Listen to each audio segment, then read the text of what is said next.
जय गुरु जी संगत जी। वीडियो को लाइक कीजिए, चैनल को सब्सक्राइब कीजिए और बेल आइकन को प्रेस कर दीजिए ताकि आपको लेटेस्ट वीडियो की जानकारी अच्छे से मिल सके। जय गुरु जी संगत जी।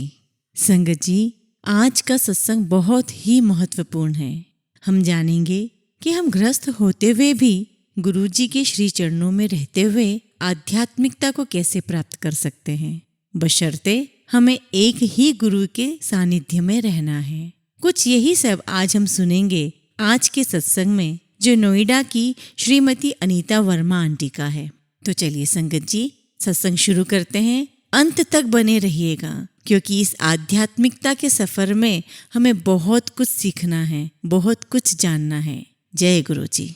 हम में से अधिकांश मोक्ष मार्ग पर चलने की आकांक्षा रखते हैं। हम अपनी कल्पना से या इधर उधर से सुन पढ़कर आध्यात्मिकता के बारे में गलत विचारों का ताना बाना बुन लेते हैं। हमारे विचारों में आध्यात्मिकता का अर्थ हिमालय की किसी गुफा में रहना या फिर देश की लंबाई चौड़ाई नापना है। हम इससे अनजान रहते हैं कि कोई भी आध्यात्म का मार्ग केवल गुरु के कमल चरणों में शीश झुकाकर ही पूर्ण हो सकता है। वही हमें इस संसार के मोह माया के जाल से निकालकर आध्यात्म के मार्ग पर अग्रसर कर सकते हैं। गुरु का अर्थ ही अंधकार को नष्ट करने वाला है। हम तो अज्ञान के अंधकार में भटक रहे हैं। केवल गुरु में इतनी शक्ति है कि वो हमें वहां से निकाले। गुरु परमात्मा है। उनकी उपस्थिति उन्नति के पथ पर अग्रसर कराने के लिए पर्याप्त है। उनके सहयोग से ही तो हम अपनी आत्मा को प्रकाशमान कर सकते हैं। जीवन में उनके सहयोग से ही आध्यात्मिक ज्ञान संभव है। हमारे धर्म ग्रंथ गुरु चेले के उदाहरणों से भरपूर है। हमारे वह समस्त महापुरुष जिन्हें हमने भगवान सदृश माना है, उन सब ने इस पृथ्वी पर अवतरित होकर गुरु से शिक्षा ग्रहण की थी। श्री कृष्ण सांदीपन के चरणों में बैठे तो राम ने वशिष्ठ से उपदेश ग्रहण किया। यीशु ने जॉन जॉर्डन नदी के तट पर दीक्षा ली और देवताओं के गुरु बृहस्पति को कौन नहीं जानता। हमारा सौभाग्य है कि हमारे गुरु की खोज में हमें गुरु जी का आशीर्वाद मिला है। वह दिव्यता के मानवीय प्रतिबिंब है। वह सर्वत्र सर्वज्ञ और सर्वशक्तिमान है। ऐसी उदारता की बौछार श्री गुरु जी ने मुझे और मेरे परिवार पे की। 1991 में मेरे घुटनों में बहुत तेज दर्द होता था। वेदना इतनी अधिक होती थी कि दर्दनाशक औषधियां लेने के बाद भी मैं रात भर सो नहीं पाती थी। मैंने एलोपैथिक, होम्योपैथिक और घरेलू उपचार सब कर लिए, किंतु दर्द बना रहा। जब मैंने गुरुजी को इससे अवगत कराया तो उन्होंने रसोई से एक चम्मच मंगाकर मेरे घुटनों पर रख दिया और एक मंत्र का उच्चारण किया। उसी समय दर्द समाप्त हो गया और उसके बाद वो कभी लौट कर नहीं आया।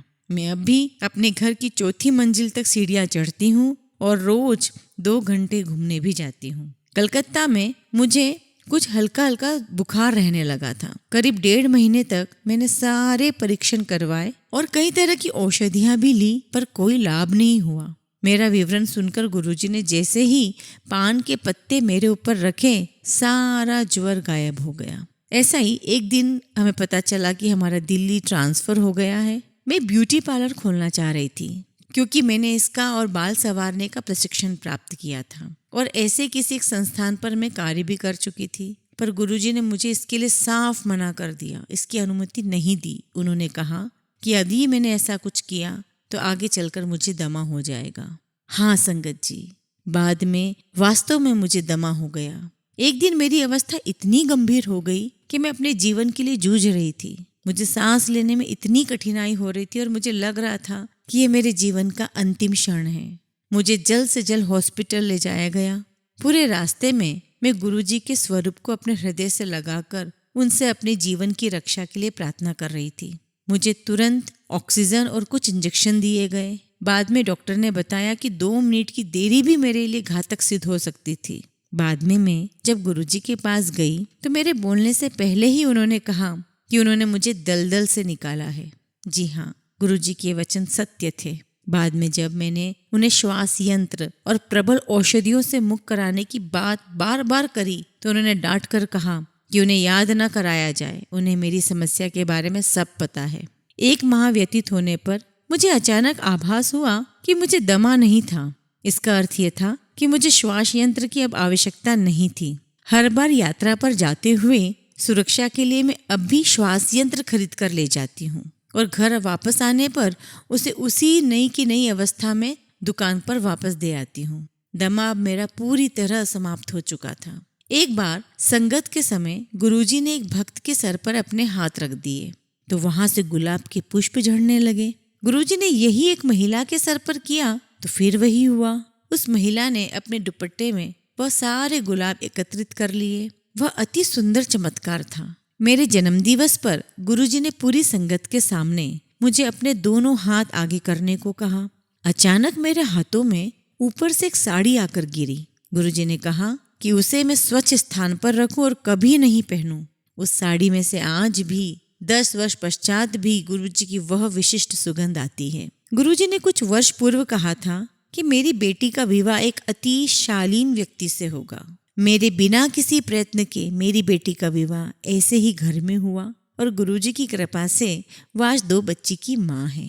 गुरुजी प्रसाद वितरण कर सबको आशीष देते हैं। मैंने कई बार उनको स्वयं अपने खाली हाथों में से, बिना किसी बर्तन में से शुद्ध घी का प्रसाद प्रकट कर वितरित करते हुए देखा है। एक बार इसी प्रकार एक भक्त को उन्होंने कड़ा प्रसाद दिया था।